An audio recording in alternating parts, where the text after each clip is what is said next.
Hey guys, it's Jane. It's Friday today, so I'm back for another Friday Reads. I am still here. I am expecting not to be any day now, but right now I'm still here. Let me show you something. I just oh, this is why. This is why I'm not expecting to be here for terribly much longer. I've got the cot just over here. I've got my hospital bag packed. But so far I'm still waiting. I've been reading quite a lot this week. The kids are back at school and I have completely cleared my calendar at this stage, so there is actually nothing for me to do except for sit around and wait and watch Netflix and read books. I've been having a funny deja vu-y sort of stuff. It's a bit like being on SWAPvac back when I was at uni. It's like all the lectures and stuff is finished, but the final exam hasn't actually arrived yet, and you've got this kind of week or so of just sort of hanging around, waiting for stuff to happen. When I was at uni, I always spent SWAPvac reading like literature. I wasn't studying arts or anything like that. I was doing maths and science, but I've always been a reader, and I read voraciously throughout the term. But when it was SWAPvac, I felt like I had to read classics or something to justify the fact that I wasn't actually doing study. So I'm very highbrow literature during SWAPvac. I can't necessarily say that that's what I've been doing this week, but let me tell you about what I've read. I've read the last two novels that I hadn't read for the BookTube SFF Awards. I'll link to the awards page on Goodreads for anybody who doesn't know what I'm talking about. I realised for the last couple of weeks I've just mentioned it without really kind of explaining anything. At the end of April, there's going to be a vote and an announcement and a live show, and it's all going to be awards season. And at the moment, we're just running through the different options, and there are read-alongs. There were two more books that I had not read, which I have now read. So one of them was Shadows of Self by Brandon Sanderson. That was the final one of the best novel nominees that I hadn't read. This is the second of the Wax and Wayne books, which is a series that is set in the Mistborn universe, but centuries after the events of the original Mistborn trilogy. I enjoyed the first Wax and Wayne book, Alloy of Law. I didn't think it was particularly meaty, but it was enjoyable. This one, Shadows of Self, I thought was a bit of a dog's breakfast. It's reaching to be much more substantial in terms of its themes and stuff than the first Wax and Wayne book, but I thought it was a bit of a mess. There's so many different things that are drawn in. It didn't really do it for me.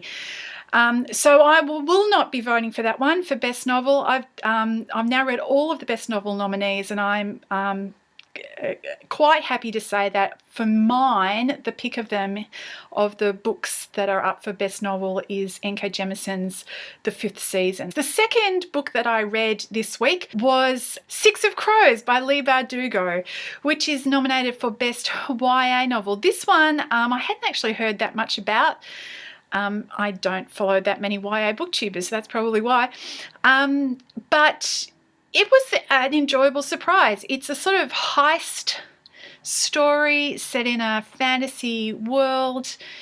It's got a lot of vibe in common with the Gentleman Bastards sort of thing. You've got a kind of group of thieves / no-gooders who are actually, good guys, I guess. And they are set a task to kind of liberate a scientist who has been kidnapped. They're to be paid a huge amount of money by this merchant who wants this scientist out of prison, and so the scientist is locked away in this seemingly impenetrable prison in a foreign land, icebound land. And anyway, so our hero gets together a team of 6 folk, and I think that's the 6 of Crows of the name, and they are going to set out and try and, free this scientist. I really enjoyed this book more than I expected to. It's fast-paced. It's got lots of, adventurous sort of stuff. The characters are well drawn. So, yeah, I enjoyed 6 of Crows. So as far as the best YA novel category goes, for me, it's a toss-up between 6 of Crows and Illuminae. I'm not 100% certain where I come down on that one yet. So after I finished the reading those BookTube ones, a library book, which I'm pretty sure I saw somebody on BookTube recommend. It may have been Rincey.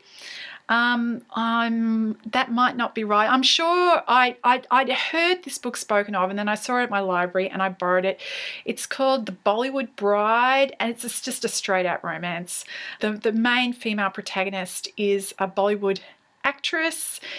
There's this guy from her past, and then her cousin is getting married, and so she has to go to the States for the wedding prep, and this guy from her past who was also, good friends with her and her cousin when they were younger, who's the love of her life, turns up, and and it's all bad, and then it's good, and then it's bad, and then it's good, and then it all ends happily. So anyway, I have a bit of a soft spot for Bollywood, so that kind of helped me through the whole romancy thing. And it seems that every so often I'm perfectly happy to just read a straight out romance story, but yeah, no, it doesn't really fit with my swap back kind of thinking. I also read a short work this week by Carrie Vaughan. It's called That Game We Played During the War. I got it as an ebook, but you can actually read it free online through tor.com. It's a story about 2 people who were on opposite sides of a military conflict, and the war is just finished. They met when he was a prisoner of war and she was a nurse who treated him in a military hospital. And they got to know one another, and they played chess with each other. The 2 races, the 2 people groups, one of them have telepathic powers and the other don't, which is the interesting sort of distinction between the 2 races. Now the war is over, and the soldier who our female protagonist had nursed during the war is back in hospital to recover from wounds, but he contacts her and invites her to come and see him in hospital. And so she goes to this military hospital run by the other side to visit this man who she had become friendly with. That's the sort of setup for the story.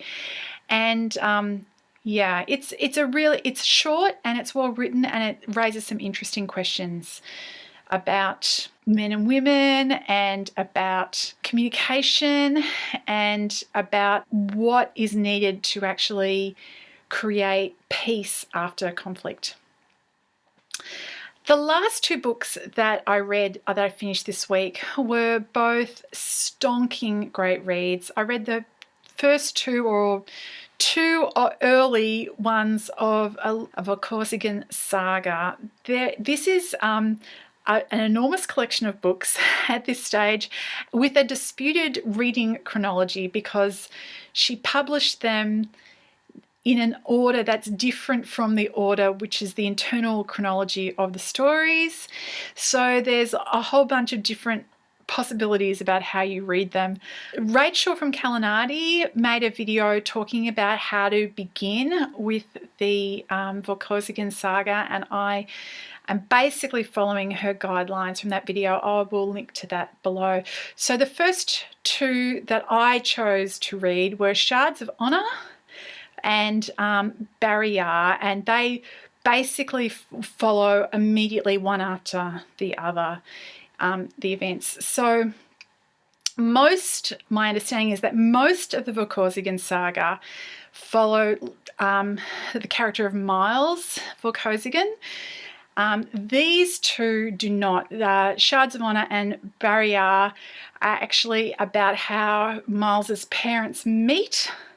That's what Shards of Honor is about. And then in Barrayar, they have a child. So they get married at the end of Shards of Honor, and then in Barrayar, it picks up almost immediately after the end of Shards of Honor, even though the book was written several years later. And it's the story of what was going on in their lives in that first year of their marriage, which is a lot to do with their marriage, but also a lot to do with a whole bunch of other things. She gets pregnant very early, and Miles is the result of that pregnancy, but there is many a slip between cup and lip. In fact, there was an assassination attempt on them partway through her pregnancy, which involved poison gas, and that poison gas, the effect of it was that the Miles, in situ in Cordelia, develops non-optimally from then on, and so these were both amazingly well-written stories, very gripping, both on a sort of political grand scale and on a character interpersonal scale. I've gone ahead and bought a whole bunch more of the Vorkosigan books to read in the next little while. These two really I really enjoyed them enough to kind of go, okay, I'm all in. I'm going to just read these series. But I will say, as a heavily pregnant woman, Barrayar is just a litany of pregnant woman nightmares. There's just apart from the stuff that happens with Cordelia and Miles and the poison gas episode, apart from all of that, we have other characters who have to deliver in terrible circumstances. There's just one thing after another basically, and they're all all these terrible things that can happen to you when you're trying to give new life. I'm wondering why nobody told me to hold off on that one for a couple of weeks.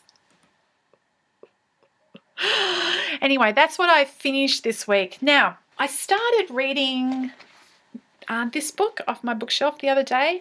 It's a collection of short stories by Connie Willis. I bought it a couple of years ago, and because short stories,